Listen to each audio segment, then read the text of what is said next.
So you want to get better at reading in 2025. You want to read more books in 2025 than you did in 2024. Great. In 2023, I think I read like 30 books and I'm going to read 100 books in 2024. So I feel like I want to talk about my little tips and tricks. If and only if this is something that you're actually interested in doing, like you have this as a goal for yourself, please do not watch this video or take this video to heart if this is going to make you feel like I'm putting pressure on you. If I have learned anything, just like everything else, this stuff is not a competition, okay? Reading is not a competition. If you read one book in a year, amazing. You're doing better than like most of the American population, I think. But let's say you know you want to read more. Here's what I would do. First of all, the number one tip I could ever give you is to read good books. I didn't read for so long because I did not know what to read. I straight up was going to Barnes & Noble and like looking at the self-helpy books because I personally felt at one point that reading was a waste of my time. Like if I was going to spend time reading, I might as well get something out of it, like learn something or make myself better.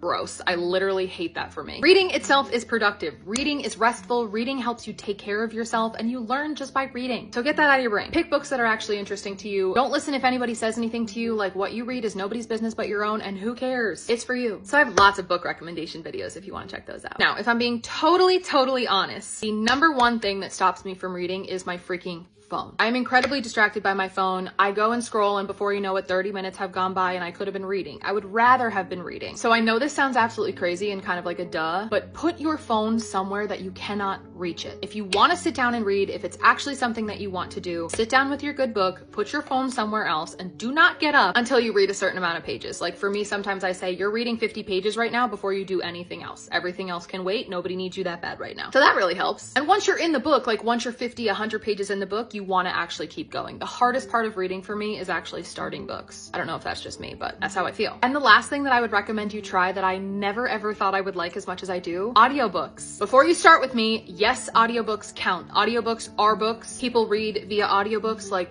relax on that. But that's how you see all these people reading so many books. I have listened to so many audiobooks this year. Honestly, if I looked at just the physical copies that I read, I would not have gotten anywhere near 100 books. So don't see people talking like that and think, oh my God, what am I doing wrong? You read at your own pace, girl. But I used to be a huge podcast listener and I kind of just like switched. Now every time I would listen to a podcast, I'm listening to an audiobook and I love it. I get through a lot of books that way. I love to talk about books that way. And I have found that I love some books that I never would have liked as much if I just read the physical copy. Like the audiobook is the goal. So I wish you the best reading year. Reading is something that I truly love and I'm so happy that I've brought it back into my life like this. So let me know your favorite ways to read. Let me know your favorite tips and tricks and I can't wait to hear how it goes in 2025.